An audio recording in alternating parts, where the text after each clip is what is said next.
Hi, I'm Portland Helmich, and I am a television, film, and podcast host, producer, and writer, and you're listening to The Go Creative Show. Hey everyone, my name is Ben Consoli. I am a director and owner of BC Media Productions, and this is The Go Creative Show, the show dedicated to creative professionals in the video production, filmmaking, television, and music industries. Portland Helmich is the host of the hit podcast Stranglers, and she's here today to share her experiences producing long-form documentary for podcast, TV, and film. The Go Creative Show is supported by Rule Boston Camera, buy, rent, create at Rule.com, NewsShooter.com, essential news for real-world shooters, Hedge.video, the fastest way to back up media, Shutterstock.com, and PremiumBeat.com, premium, royalty-free music and sound. Well, first things first, it's NAB, and no, I'm not there, which is a bummer. I really, really wanted to be there. I love that show, but I just couldn't do it. We had a project going through BC Media Productions. It's due on Friday. I have to be here for it, but it's good. It's good. It's a fun project, great clients. It's been a blast. So I'm very happy that I'm working on this project, but sad I'm not at NAB. But don't worry, we'll have the guys from News Shooter on to tell me all about how the show was and to fill you guys in also on their thoughts. And that is coming up very, very soon on Go Creative Show. But it's all about Portland Helmich today. Now, listen, she did host the podcast Stranglers. So if you guys are a fan of the show, you're going to love this episode.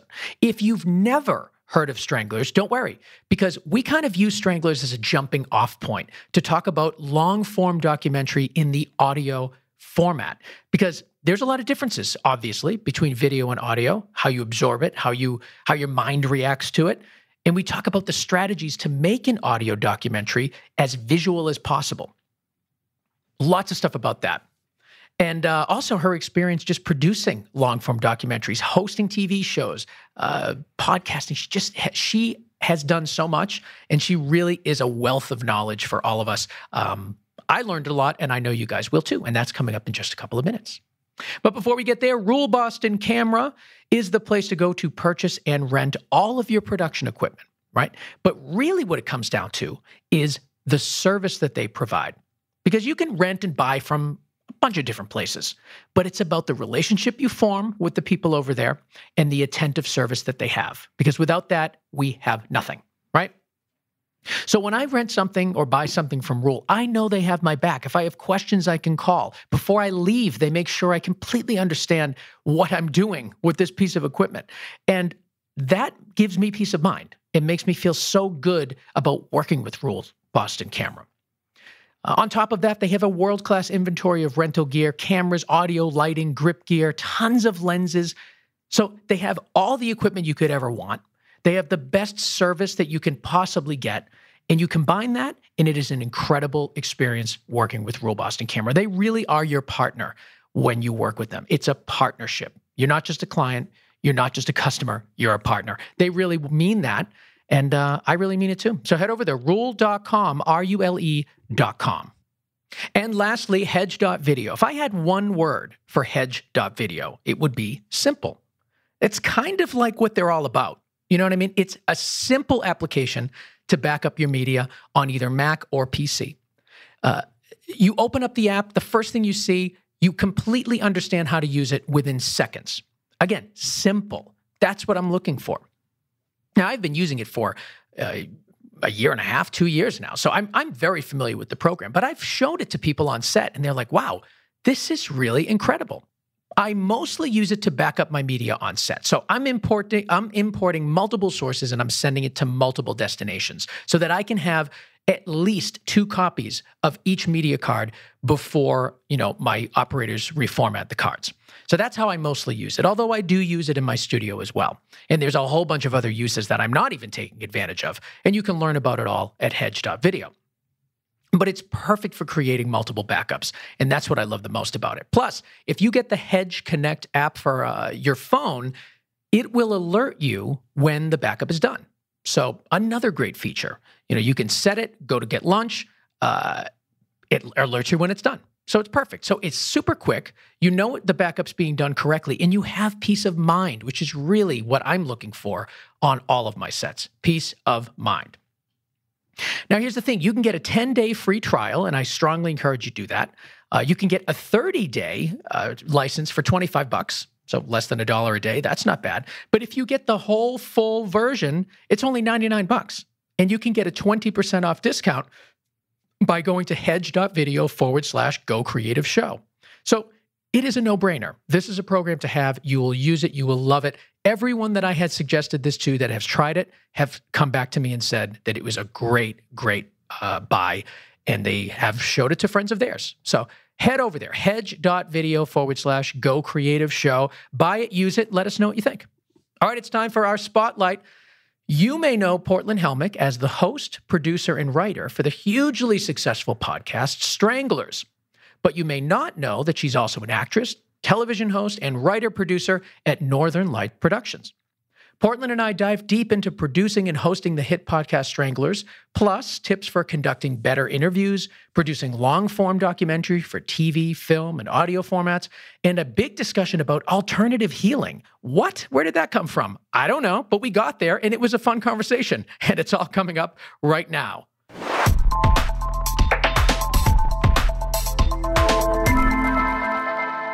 So I'm here with Portland Helmich. She is a television and podcast host. She is an actress. She's a podcast producer, a writer, a voiceover talent. She's a mime. No, I added that little one at the end, but she might as well be. She does everything else. Portland, thank you so much for being on the show. Thanks so much for having me. I appreciate it. So I want to start right away with the podcast Stranglers, of which you were a host for, or were the host for. When I first met you, you came in for an audition for a commercial of mine, and you were on set. And while you're talking, our audio person comes up to me and she's like, "I know that woman's voice. I think she does Stranglers." And that's how I was introduced to really all of the other work that you do aside from acting, and introduced to the podcast, which after listening, I became obsessed with. Talk to us about it. How did that whole thing begin? Well, it began because the company where I currently work, Northern Light Productions, is a documentary film company. And a few years ago, before I was working there, they were making a documentary film for Investigation Discovery called Confessions of the Boston Strangler. It aired on Investigation Discovery in 2014 on New Year's Eve. And it was the most highly rated film on Investigation Discovery, most highly rated program that had ever been on Investigation Discovery. And Investigation Discovery came back to Northern Light after I had started working there, and they said, podcasting is becoming such a powerful medium, and there was a 20-minute story that had been dropped from the film, and they said, what if we did a podcast where we could get into more detail and we could incorporate that story? And that's sort of how it started. So they put up some of the money. I was working there. I was brought on as a producer and writer. I did a little audition. I read, I think, the first part of the first episode of Serial, the very beginning, the introduction to Serial, as a little audition so that Investigation Discovery could get a sense of my voice. Yeah. And that's how it happened. We went and we started looking. They put in some of the money. We had to look for another company that would help us with the sponsorship. So we found Earwolf down in New York City, and then they found sponsorship for us, and it came to be. It was a tremendous amount of work. I mean, an exhausting amount of work, but it's a really, really well done piece of. It's a beautifully done audio documentary. It really is. So you produced that, you hosted it, you wrote it. Yeah, but I don't want to make it seem like I did. I mean, the truth is, yes, I did do all of those things, but I was working with a team of 9 people. So I was not the only writer. I was not the only producer. Yes, I was the host, but basically I had maybe at the very beginning more familiarity with the story than some of the other producers that were brought on down in New York. And so I would write the first draft of the scripts, and then that would be passed on to a senior producer, and she would refine it and send it back to me and ask me to maybe do a little bit more research into this or that and flesh it out more. And I would certainly look for the various people that we were going to be interviewing and set up interviews and conduct interviews. But those scripts were refined. I mean, the very first episode, which was episode 1, there were 18 drafts of that first story. Wow. So, yeah. And then she would pass it on to the sound designer, who was also a writer. And then they brought in, like by the 5th episode, they brought in a writer from Minnesota Public Radio. And there were 9 people working on this. So my stamp is on there, but I worked with a lot of really talented people. Were you involved in Confessions of a Boston Strangler? No, Northern Light Productions produced that film before I started working there. So when we did the podcast, a lot of the research into these murders had been done. And certainly a lot of the people, a lot of the main characters, quote unquote, like Susan Kelly, who wrote the book, The Boston Stranglers, or John DiNatale, who's the son of the main detective on the Boston Strangler case. His father's name was Phil DiNatale. A lot of those people had been interviewed, F. Lee Bailey, but I hadn't interviewed them. Yeah. So I had to go back and redo a lot of those interviews so that my voice was in the podcast. But we didn't just focus on the murders. One of the nice things, or we didn't just, what I wanted to say was we didn't just focus on the killer, like Albert DeSalvo, who might have done it. We also really told the story of who these women were. And that hadn't been done in the film. Basically in the film, it was sort of like Anna Slessors died June 14th, 1962. She was a seamstress, lived at Gainsborough Street in Boston. Like, you never really knew anything about her. Yeah. And what we were able to do in the podcast was really try to bring these women to life, because so often with these true crime stories, so much attention is paid to who the killer is or who the killer might be. These killers are sort of glamorized and the victims are just sort of anonymous, like, just a woman, a name, an age. She died on this date and you really don't know anything about her. And we kind of brought these women to life. And I think that was a really, we honored them in some way, and that hadn't been done. Why do you think that is? Why do you think we want to really only know about the killer? Because we live in a, I'm going to sound terrible, but. Terrible. It's sensationalism, isn't it? We kind of glamorize these people, and it's sort of titillating, like what happened to the woman when she was killed, and the crazy mind of the killer. It's so hard for us to imagine that someone could actually perpetrate these heinous acts, maybe because they're so heinous and so unusual and so bizarre and we can't really imagine ourselves doing something like that. Maybe that's why they get all the attention. And the victims, who are just ordinary people living their ordinary lives, they don't seem that interesting. But it's really sad and sort of sick in a way to put that much attention on who the killer was and pay no attention to who the victim was. And that really does happen a lot. I think part of it too is it's like, you almost want to justify not justify the murders. Obviously, you're not going to say like it was justified, but you want to like understand it for some reason. And understanding who the person is that got killed doesn't necessarily help you understand why they were killed. But if you try to get into the mind of the killer, maybe you can start tying loose ends. Maybe you can start saying like, oh, well, they were abused, or they had this, they had that.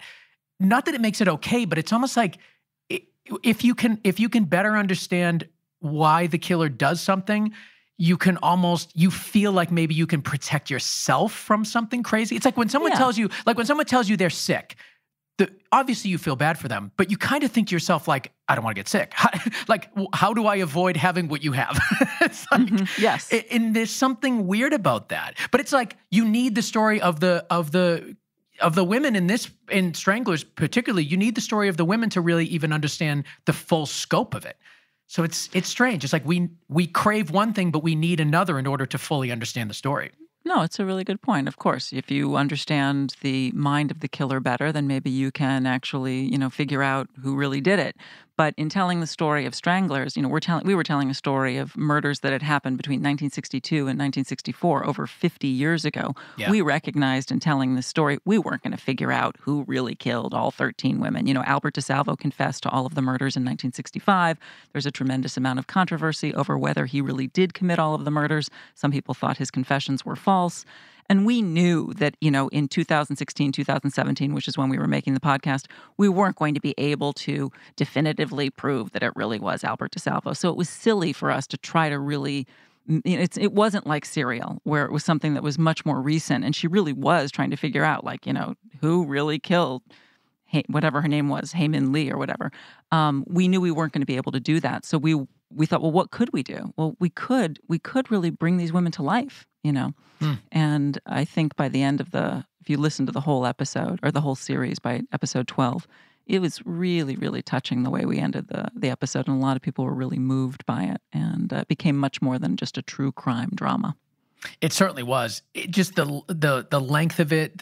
I was surprised. Honestly, I'm going to tell you the truth. I was surprised at how captivated I was with it because it's long. There's a lot of parts to it. It's audio only, but it's like there's something so nice about just hearing someone talk and kind of visualizing things as you're driving or cleaning the house or doing whatever. It's like your mind works in a different way when you're just listening than it does when you're listening and watching, and it's fun to go through that. And I think that's certainly why podcasts are becoming so popular. And that one in particular, it was so visual. You can really see it as you're hearing you speak about it. Interesting that you said that. Yeah, we actually, for me, it was a little bit of a challenge because I come from a television producing and writing background, and I'd also written for print for a long time, and very different writing for a podcast, and you really you're tasked with conjuring up images in the listener's minds. So that when I was describing the roommate of Sophie Clark was the sixth woman that was murdered on December 5th, 1962, and her roommate Gloria Todd found her. And we had some archival tape of Gloria Todd describing arriving home and finding Sophie's body on the living room floor. And when I was describing it in the podcast, when I was writing that first draft, I just said, here's Gloria Todd from a 1963 television interview talking about when she found her roommate, Sophie Clark. And the producers that I was working with, who had a lot more podcasting experience than I did, said, "Did you see the interview?" And I said, "Yeah." And they said, "What was she wearing?"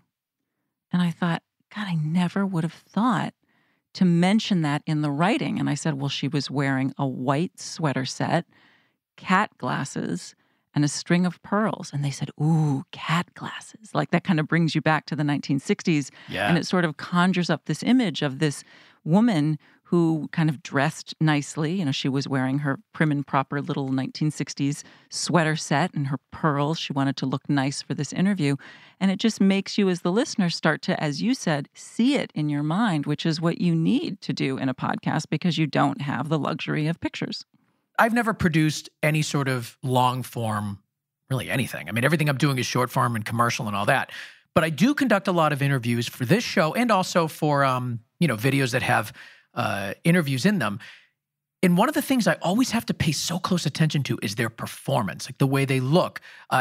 You may not even be able to use a take because someone doesn't look right while they're saying a certain thing. All of those restraints are gone. All those restrictions, it seems to me, are gone when it's audio only. Are you still paying attention to performance? And if so, what are you trying to get out of these people during the interviews? Well, of course you're paying attention to performance, but I think that's kind of similar. I mean, you're right that with television or film, you're also paying attention to how they look when they say something. But I think if you're interviewing someone for TV or film, you're still paying attention to their energy. How connected are they when they're speaking? Are they really in the moment? Are they speaking from their heart? Are they being natural? I think you're paying attention to the same kinds of things. But you're right. No, you don't have to. I certainly didn't have to pay any attention to how I looked when I went out and did these interviews. That's a lovely luxury of podcasting. I could look like hell, and you don't have to worry about how other people look. So yeah, but like we would sometimes be interviewing. I would be in the basement of Northern Light Productions doing an interview, and we would often be interviewing somebody who was in another city maybe, and we would get a tape sync person to be taping them, recording them while I was at Northern Light. And we would get the tape sync person to describe their home to us because sometimes we would put that in, like Debbie Amati is a 64-year-old librarian. When I interviewed her recently, she was sitting in her living room there were prop-up TV dinner tables and a lazy boy or something, and the floors were carpeted. Those are things that you just would never mention in television, but we would get the tape sync person to describe the environment to us. I love that sort of description as you're listening. Yeah. And that harkens back to what we were just talking about a few minutes ago, but it's so valuable as a listener. There was something I wanted to say. It was right at the tip of my tongue, and then I redirected myself, and now I can't get back. It was about, let me see. Oh, I know what it was. When I'm doing like these interviews for video, there's lights, there's cameras, and there's all that. It's so much more intimidating for people that aren't familiar. Yes, but totally. So I guess what What did you find in having, did you feel like you had a less intimidating environment when you're doing these interviews because it was just audio Totally. only? Yeah, it is much less intimidating for the average person who's never been in front of a camera or something to just have somebody there with a microphone. They eventually start to forget about the sound engineer, and they're really just having a conversation with me. And the truth is, and I don't want to sound too boastful, but I think I'm a pretty good interviewer. It's one of the things I really love to do, and I'm pretty good at it with a camera too. I mean, I get to the point where the person really does forget that there are lights, I think, in front of their face and a camera in front of their face, and they really start to feel like they're just talking intimately to me. But with a podcast, they can get much more comfortable much more quickly. Yeah. I'm guessing they probably don't feel like they have to perform either. Like, yeah. That's the worst thing about doing interviews with people on video is like the first few minutes are usually crap because it's like they're performing, and you're like, enough already. I just want to. I just want to talk to the person. Yeah, or that's the other thing too. They're so self-conscious, and part of that is the talent of the interviewer, certainly to calm these people down. But I can only imagine that doing something audio only is more comfortable for them too, and probably for you too. Yeah, it's very relaxed. I mean, you're just sitting in somebody's living room, and it really just feels like you're just, they completely forget about the microphone after a while because it's not that obtrusive. So yeah, it's a much more intimate medium, in that sense. What you're bringing up, people feel more comfortable. They can relax more. They're speaking more in a more natural, intimate way, and it's a more intimate medium. You've got these, earbuds in your ear, and I'm talking into someone's ear. There's something really personal about that, much more so than watching a film or a television show on a screen. How did you? Right, you're in my ear right now. Yes, it's true, and it's like just listening to you. It's like I'm thinking about like what am I looking at while I'm hearing you talk, and it's like because I'm not worried about what I'm absorbing visually. I'm able to focus more on the audio. Yeah. And it's just, there's just something nice about that. I'd like to talk about kind of more of the logistical stuff for creating this podcast, Stranglers. When you went to reach out to these people for an interview, what is your process for them? Like, do you, do you have like a standard email that you have, or did you call them cold call? Or like, what was your strategy for getting people to agree to be in this thing? Well, initially I started making some of those phone calls until we recognized that maybe it would be better for the senior producer to make some of them because she really wanted me when I first spoke to some of these people, if I was going to be interviewing them for the very first time. She wanted that sort of that first hello where I speaking to them for the very first time to sound really, really natural. And she also wanted me to be hearing their stories kind of for the first time. So later on in the podcast, she would make some of those preliminary calls, and she would give me a sense of what they were maybe going to be talking about, but I maybe didn't know as many of the details so that I could react in a more natural way.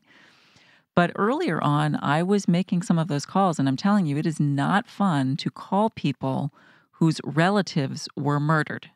It's just, that how is do you not do a fun that call. Sensitively? That's like that. That's the hardest thing. It's not fun. Yeah. It's not a fun thing that they're talking about. It's terrible. It's really not. No, and sometimes we reached out by email, but I remember the very first time that I did it. It was for the very first woman who had been murdered. Her name was Anna Slessers. She was murdered on June 14th, 1962, and her son was, I guess, in his 20s when she was murdered and still lives in the Boston area, became a doctor. And, we would Google and try to find out where these people, if these people were still alive, relatives, a son, a grandson, a nephew, a niece. And so I find out that, her son is still alive and lives in the Boston area. And he was a doctor. And I saw a doctor, I'm not going to give his name, but, a doctor so-and-so. And I called the number. I did just call cold, and I think his wife answered.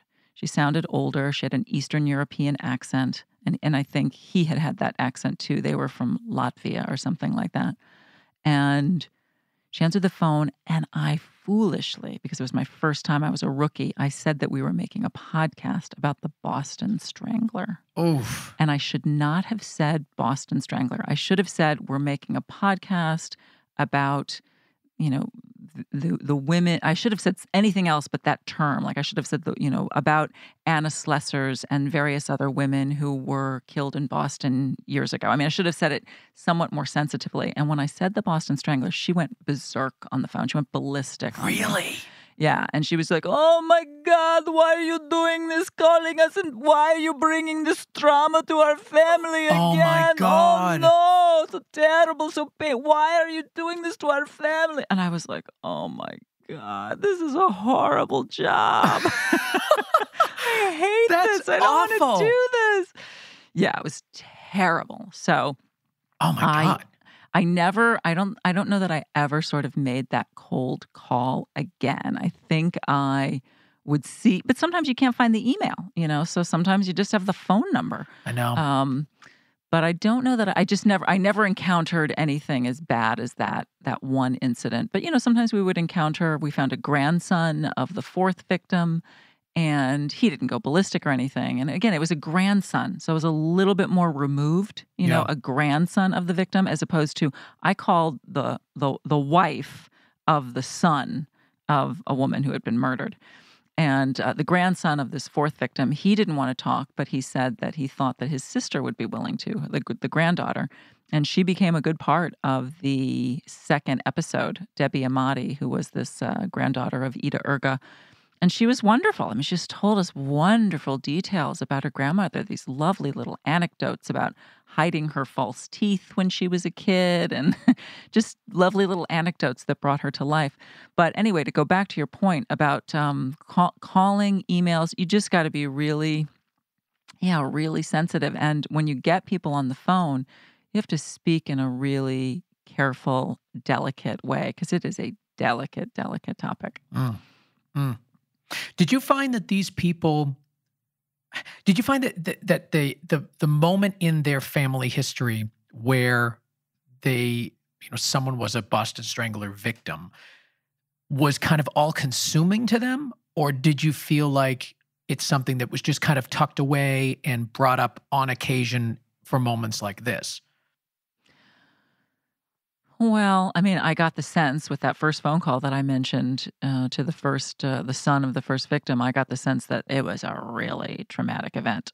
But the other people that we spoke to who were connected with the victims, and it's not like we spoke to that many, we didn't find that many because these women had been murdered so long ago, and a lot of the family members who were close to them had already passed away. Yeah. But no, I found that with the other people that we spoke to, it was not, we were speaking to people who were a little bit more removed from the event.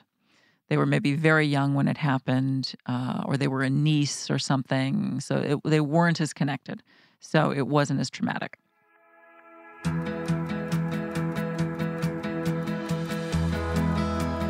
You are listening to the PremiumBeat.com Song of the Week. It's called Breaking Free by Young Presidents.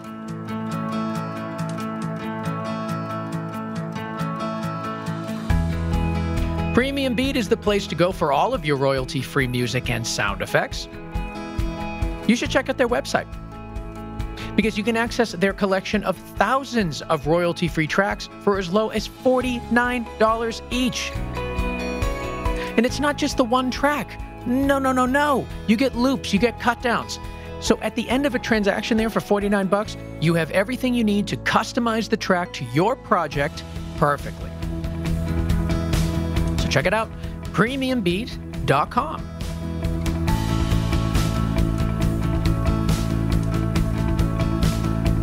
And lastly, Shutterstock.com. I love these guys. I use them all the time. I use them. We talked last week, I think, about how I go to Shutterstock.com, click on footage, and I just use it for inspiration. I can't tell you how many times I've created director's pitches with footage and video from Shutterstock.com. So I do go there for inspiration quite a bit. But there's something else there that I want to bring to your attention, because I've been recently hanging around the Shutterstock.com blog and reading some of the articles here, and they have a really good selection of articles about all sorts of things. Look, 5 photographers share their secrets for taking fantastic road trip photos. That's the first article here when I'm going onto the page. And the photos are beautiful and really good techniques there. And then right after that, how businesses can create algorithm-friendly Facebook content. So you have one on skill and talent in photography. Then you have one on business marketing. Right after that, another business one. In digital platforms we trust, the state of online video advertising. This is really a resource for you guys to learn, So go to Shutterstock.com, certainly, for the music and the footage and the photos and all that stuff. Definitely continue doing that. But while you're there, check out the blog, because there is some really interesting stuff there. And I'm sure you will learn something and share something, because there's good stuff there. So just another reason why I love Shutterstock.com, and you should too. Shutterstock.com. All right. So much more to talk about with Portland Helmich, and it's coming up right now.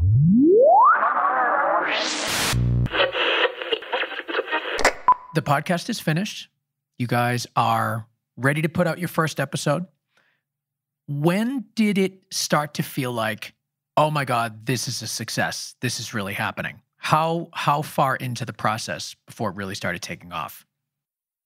I think we knew right away that there were a lot of people that were listening. Yeah, I think within the first couple of episodes, we knew that there were a lot of downloads. Yeah, I think we got a sense of that. It's hard for me to remember right now, but I think we got a sense of that pretty soon. But then around Christmas time, we'd been working on it for a few months in like heavy production. And then when GQ magazine came out with the top 7 podcasts of 2016, and they didn't put us, they did list us first. They didn't do it like 1, 2, 3, 4, 5, 6, 7, but we were the first one on the list of their favorite, podcasts of 2016. And The Atlantic came out with their list of the top 50 podcasts, and we were number 7. So right around Christmas time, after we'd been working on it a couple of months, and we saw that was very validating. Now, did you start releasing episodes before the final one was finished? Oh, yeah, absolutely. Okay, because by the time I heard it, it was all out. So I just heard it all in one big binge. Yeah. I can't, it's hard for me to remember it. I think we were like heavy into production in October of 2016. And I think that the first episode came out in November of 2016. And we continued working on those episodes into February of 2017. So yeah, we worked on it really intensely for about 4.5 months. Now, what has changed for you since the success of the podcast? Have you seen a change in your career? Well, I'm talking to you, aren't I, Ben? Well, you made it, apparently. This is the big time here at Go Creative Show. It's not like my life has like really changed that much. I've been interviewed on a couple of podcasts. I've been here at the Podcast Garage, and I've spoken about Stranglers. I was just at UMass Lowell yesterday speaking to a class about podcasting. Just like teaching people podcasts, I guess, what are you speaking to them about?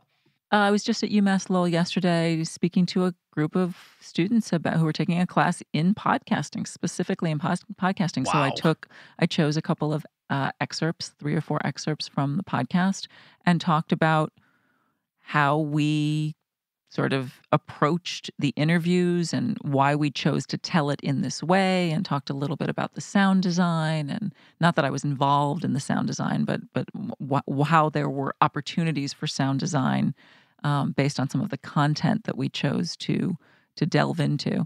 So yeah, I've gotten some like speaking opportunities, but it's not like I've got 20 million people knocking down my door like, oh my God, you have to host our next podcast. That has not yet happened, Ben.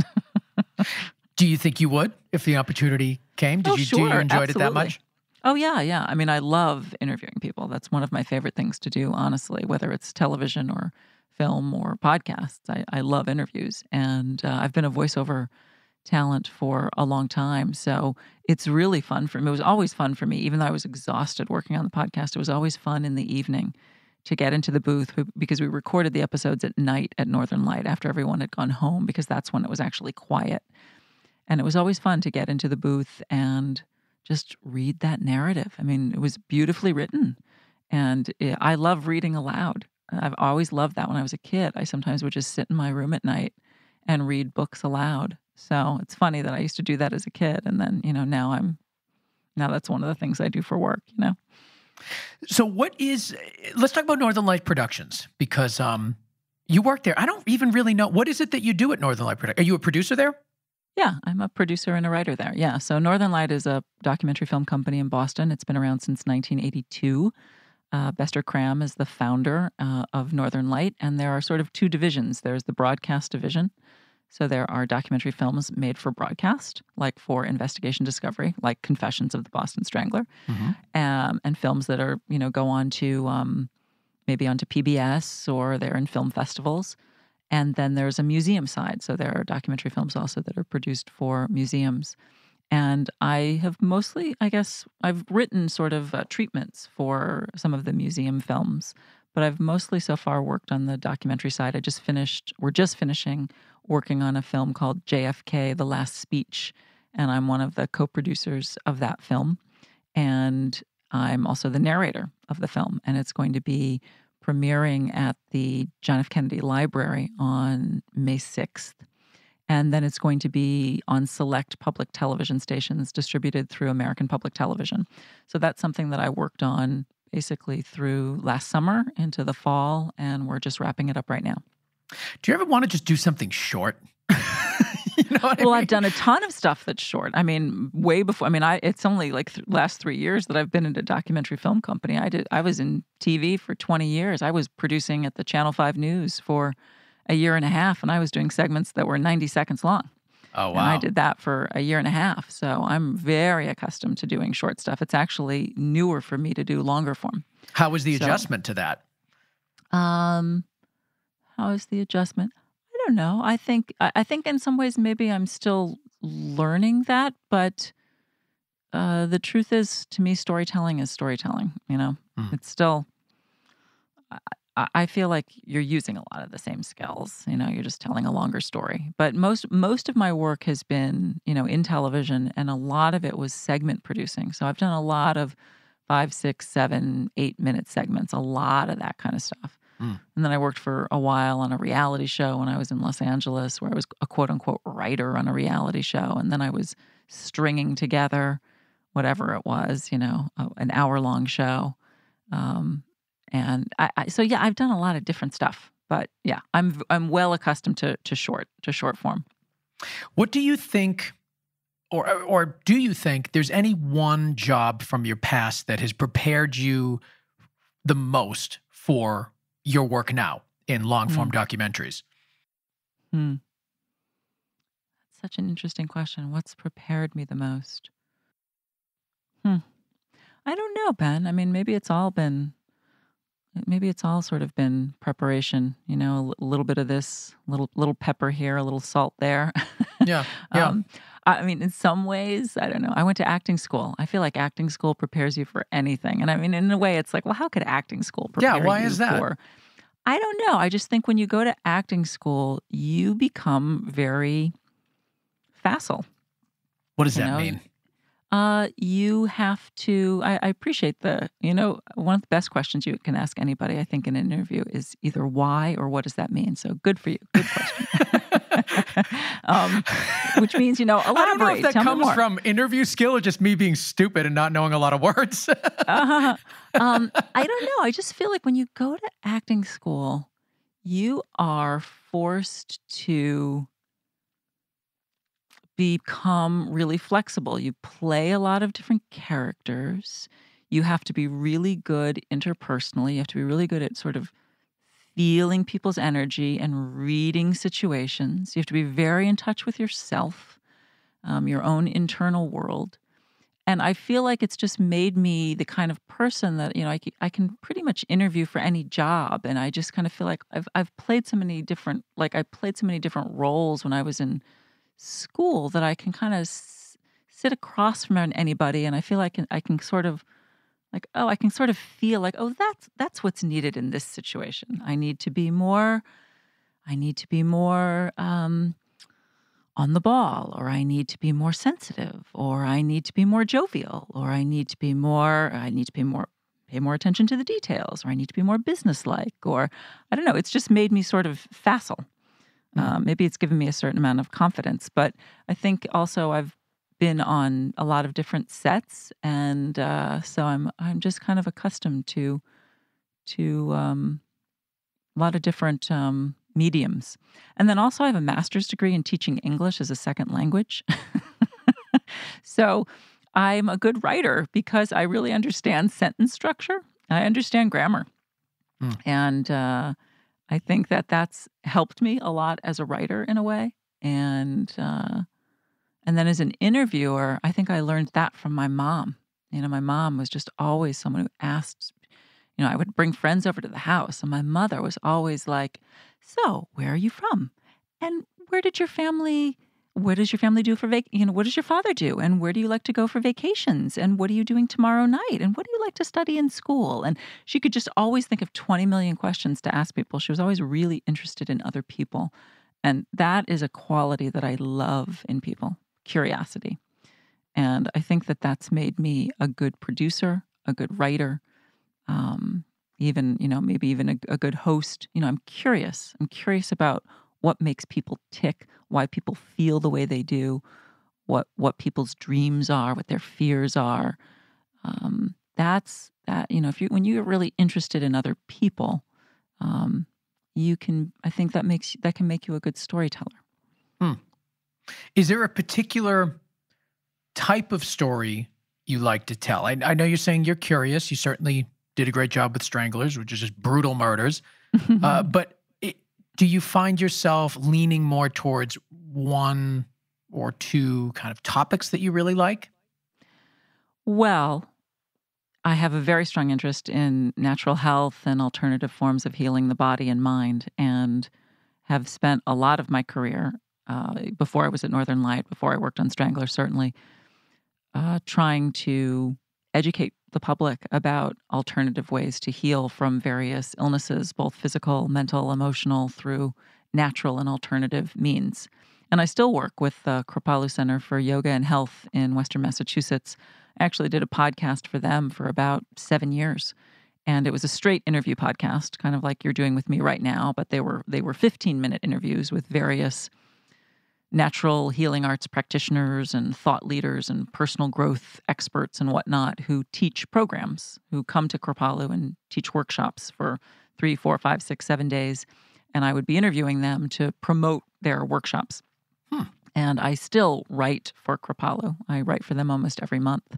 And I write articles about nutrition and meditation and, what makes a happy, healthy relationship and gut health. And I'm writing an article right now about Judgment Detox by Gabrielle Bernstein. It's a big new book out that's out right now. And I'm writing an article about navigating transitions in our lives with a couple of personal growth people. And so, I'm always, that's a really strong area of interest for me. And I've also produced and hosted a national television talk show about that topic. So back in like 2006 to 2008, here in Boston, actually, I produced a show called What's the Alternative? And it was 52 half hours. We did 2 seasons. Wow. 52 half hours. Shot at a place called National Boston in Brookline. Oh, yeah. Brookline, and it aired on Varia Living TV, which was a startup channel at the time, cable channel.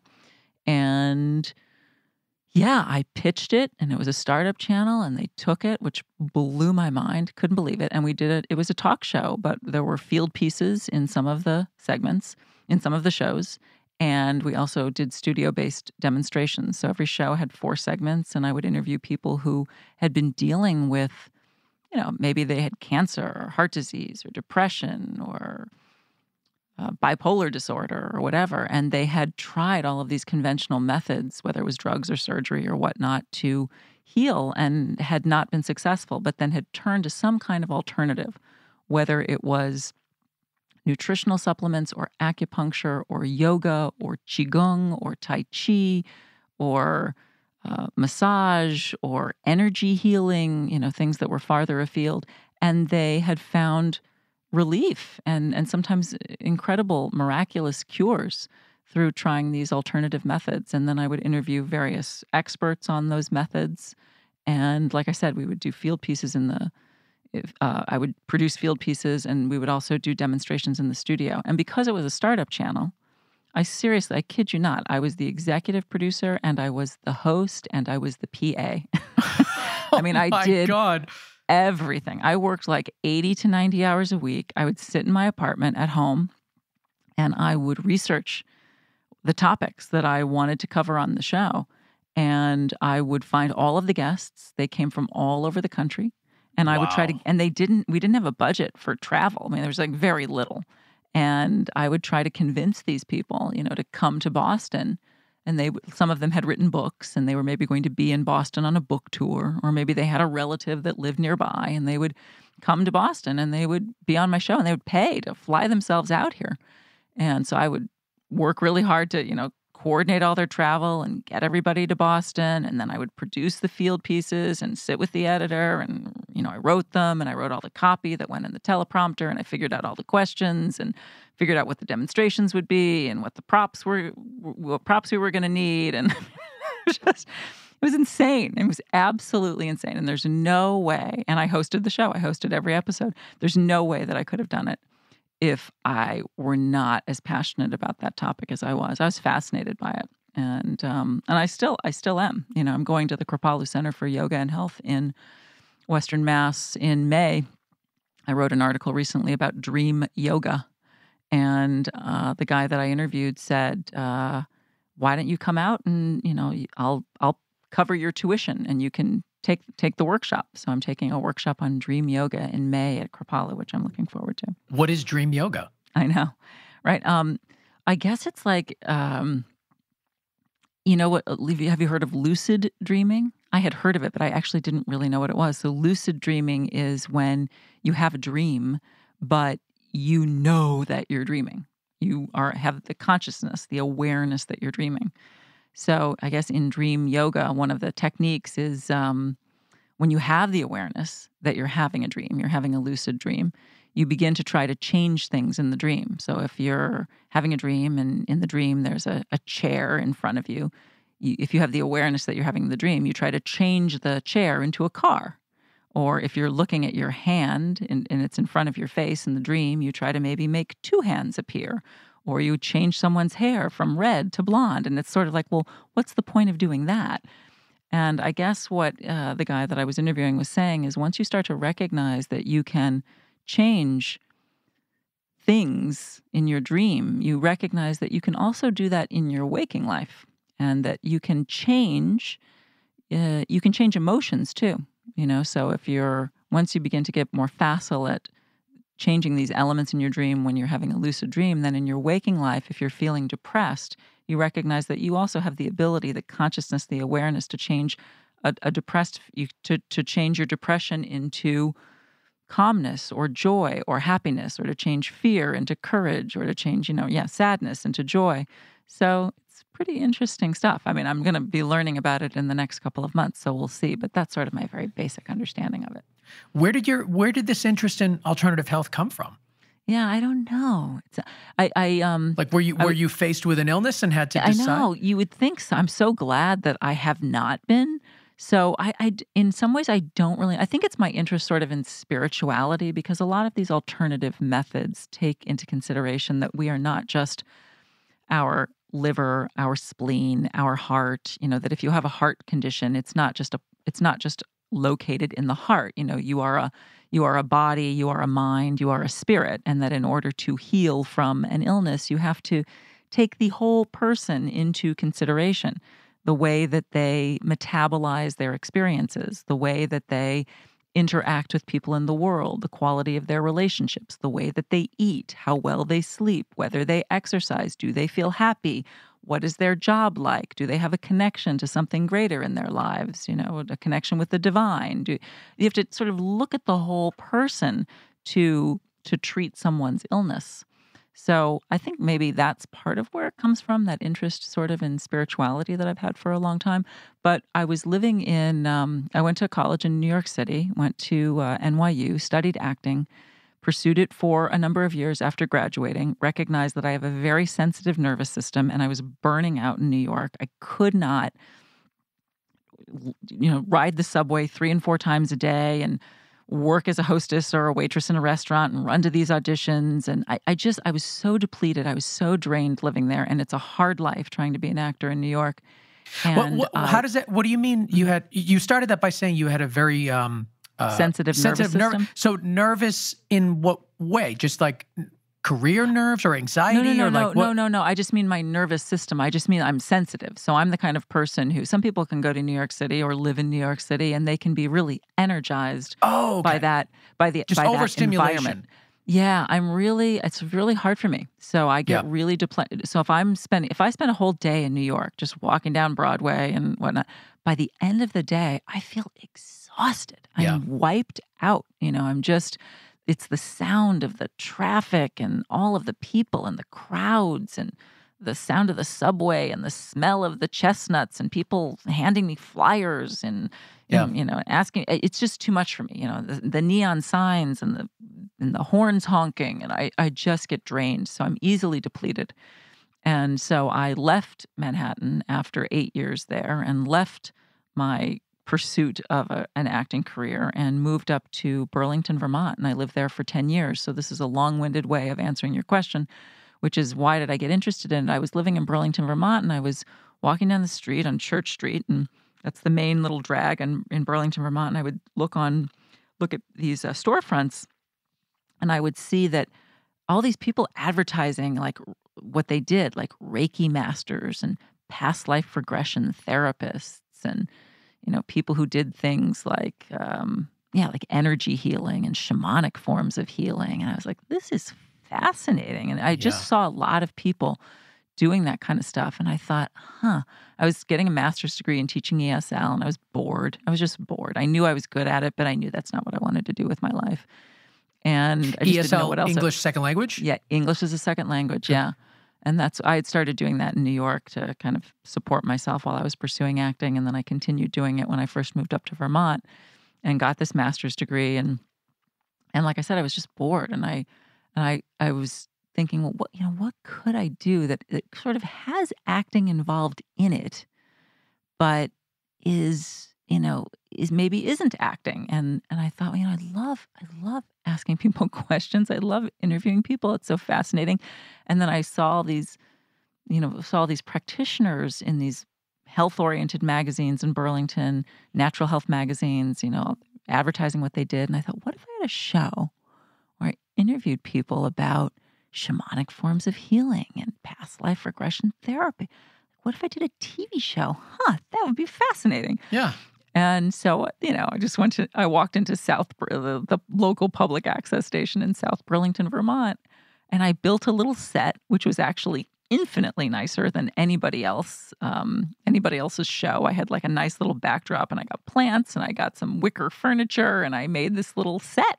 And it's sort of how I trained myself. I did 54 shows over a couple of years. I'm very surprised to hear that that's local access, because it looks great.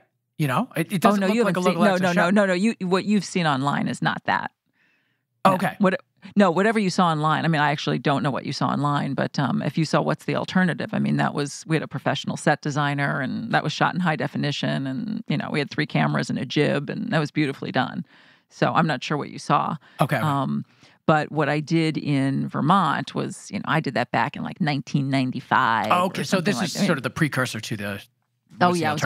Exactly. It was a precursor. Yeah, it was a local public access, and I built this little set, and I sold 26 of my 54 shows to a startup channel called Wisdom Television way back in 1998, and they were a TV channel out of Bluefield, West Virginia, that was devoted to the personal growth and human potential movement.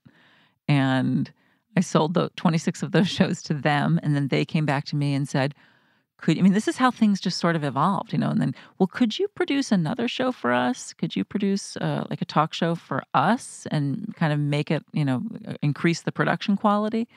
And I was like, sure. And so I used Vermont Public Television's facilities, and I created another show for them called Journeys into Healing. And I did 26 shows, talk shows for them. Same thing about past life regression therapy and the healing effects of walking labyrinths and Native American medicine and all of this stuff. And then that morphed into my working with Vermont Public Television and So I had, by the time I did What's the Alternative for Varia Living TV in 2006, from 2006 to 2008, I had already produced 26 half-hour shows about the topic for Wisdom Television, 54 shows for local public access. So I already had done a lot of it. You know what I mean? And I'd produced medical news for the Channel 5 News, and I'd produced for a few segments for Oxygen about health and alternative medicine, and for PBS, a show called Health Week, and a show called Healing Quest. So I'd sort of been involved in it for a while by the time I did What's the Alternative. It is fascinating. It's so interesting to hear, like, what people did before what the thing is that they're on the show for. And that happens a lot. I have a lot of people on there talking about their project. 20 minutes in, we start veering off into all these crazy things. And it's like, it's interesting. It doesn't sound anything like Stranglers, right? Well, it's interesting to me because it's like, I'm always trying to draw the parallels. I'm like, I think you like to do, it seems like you're in situations where you're doing everything a lot of the time. And you really put yourself fully and completely into these projects, which I think is refreshing. And that, it's not only that you're curious about things, it's like you really want to embody the project you're working on at the time, is the sense I'm getting from the way you're even talking about these projects. You're so passionately talking about these past projects. Oh, thanks. Yeah, no, I am. I'm really fascinated by that topic. I am. I just think it's about living a better life and being a better person and having a happier life. And it's kind of like, why are we all here?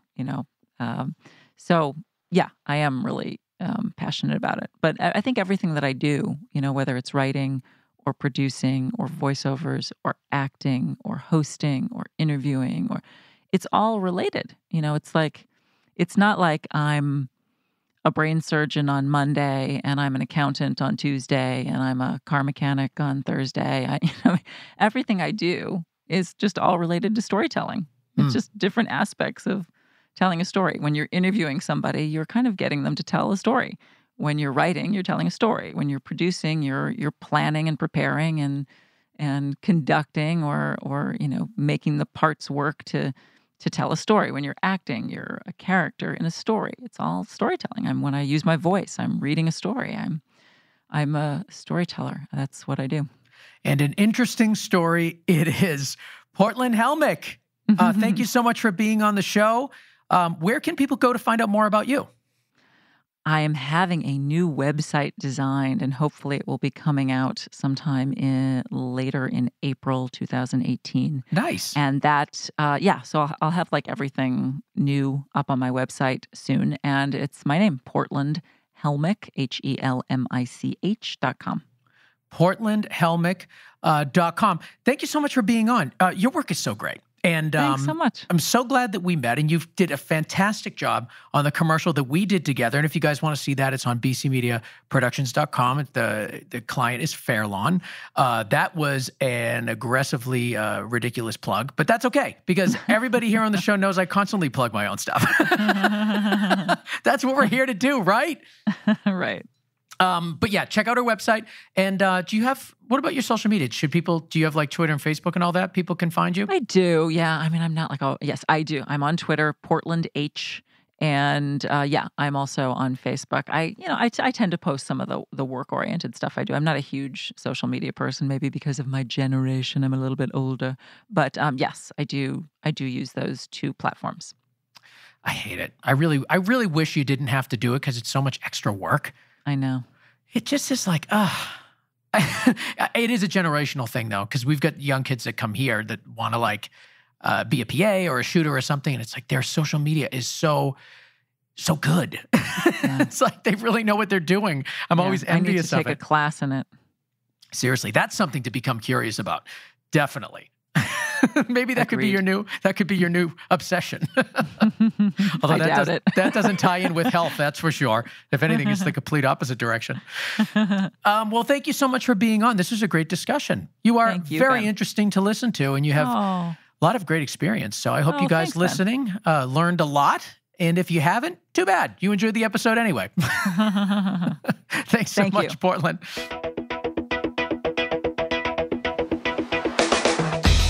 There she goes, Portland Helmich. host and writer and producer and everything else. Of course, she's the host of Stranglers, which was such a good podcast. You guys should check it out. And she's over there writing and producing at Northern Lights Productions, which do all sorts of cool stuff that you guys should be checking out as well. You know who else you should be checking out? Matt Russell. Why? Because he mixes and masters and makes this show sound so good, so he can do the same for you. Reach out to him, gainstructure.com, and on Twitter at gainstructure. You can also tweet us at GoCreativeShow, at GoCreativeShow. Let us know what you think of the show, guest suggestions. Lots of our guests are coming directly from suggestions from you guys right now, if you haven't noticed. So we're listening. I also want to thank our sponsors, Hedge.video, Rule Boston Camera, News Shooter, Shutterstock, and PremiumBeat.com. Without these people, the show wouldn't exist. So please support those that support us. We'll see you guys next week. Bye-bye.